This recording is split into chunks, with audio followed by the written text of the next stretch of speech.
This week on Wacky Wiring, can Matt figure out how to wire in a single sensor? He doesn't know. He's trying to figure it out. How did he get here? Tune in to find out. We have another sensor we're adding to the Halltech. So we went ahead and added in one of these 0 to 100 PSI sensors in our fuel rail so we could capture our fuel PSI. And now we're going to do the same sensor to our oil pressure.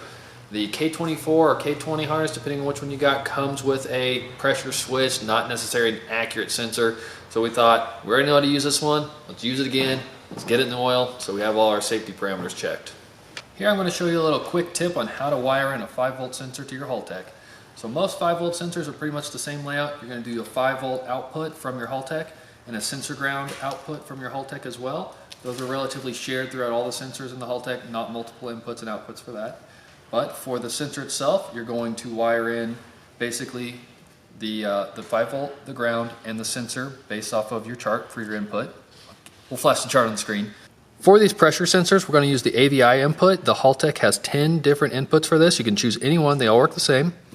Once we get the sensor in the car, you'll choose the chart for the PSI rating that you have. We have 100 PSI, and they'll input these voltage regulations into the Halltech itself.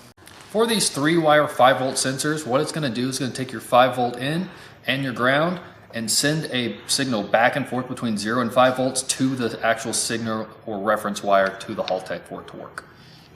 The AVI input can be worked for multiple different types of sensors. We have oil temperature sensor, the pressure sensors we're utilizing, even AC switches, as indicated here on the chat. So being that we already have most of the other sensors wired up in this car, you got to pick your pin. So first I go on to my list of available pins that are AVIs, go into the back of the plug, see what's available, and what I have available today is B13.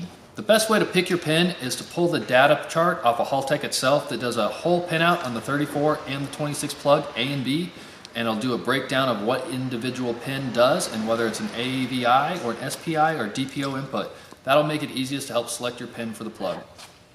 We'll put that up on the screen and also post a link to the website in the description of the video. So lucky enough, we already have a oil pressure switch, not quite a sensor, installed in the car. And the reason why we are going to install the oil pressure sensor, because that just isn't quite good enough. That kind of closes the gap and goes to ground, so we're reading incorrect oil pressure.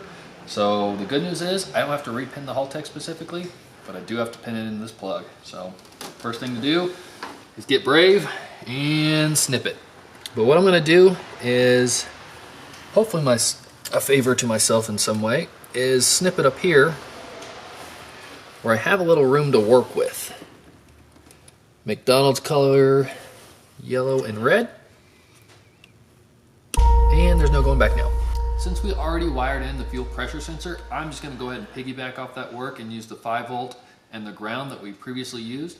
The 5-volt is going to wire into A9 and the ground is going to wire into B, 14, 15, or 16. Take your pick. They're all sensor grounds. There's not really much to see here. I'm just trying to run the wires a little bit.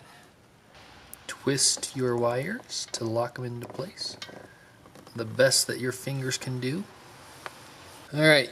I can't say I'm an expert, but some of the things that I've learned that make it easier is to hold the soldering iron on the wire. You have to wait a 1, 2, 3 count, get nice and hot, then kind of touch the solder to the iron itself until you get a little puddle going. That puddle will wick into the metal or the wire, and then just start feeding it if your fingers work.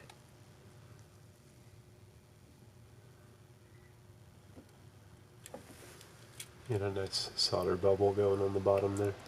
Yeah. Then we'll move to the top. It's really just to get that wire hot. So now you can touch it pretty quick with the wire. I like to move it left and right. Really get it worked in between the grooves. And now you can see, should be able to see actually kind of the grooves of the wire in there. Post solder, slide your heat shrink over the soldering area.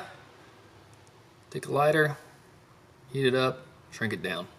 All right, so once you have your pin crimped onto the wire you want to pin, all you have to do is go to the back side of your super seal connector, press in the unlock, it unlocks, find the pin location, slide it in. It'll get kind of snug, and it will almost click. It won't make a noise, but you'll feel it, and it'll stop. That's all it takes. Lock her in, and you're done. That's it. Just push these 2 tabs back down. It's locked into place. It's pinned. Job well done. We stopped by Wiring Wizard's shop real fast. It looks a lot like our shop.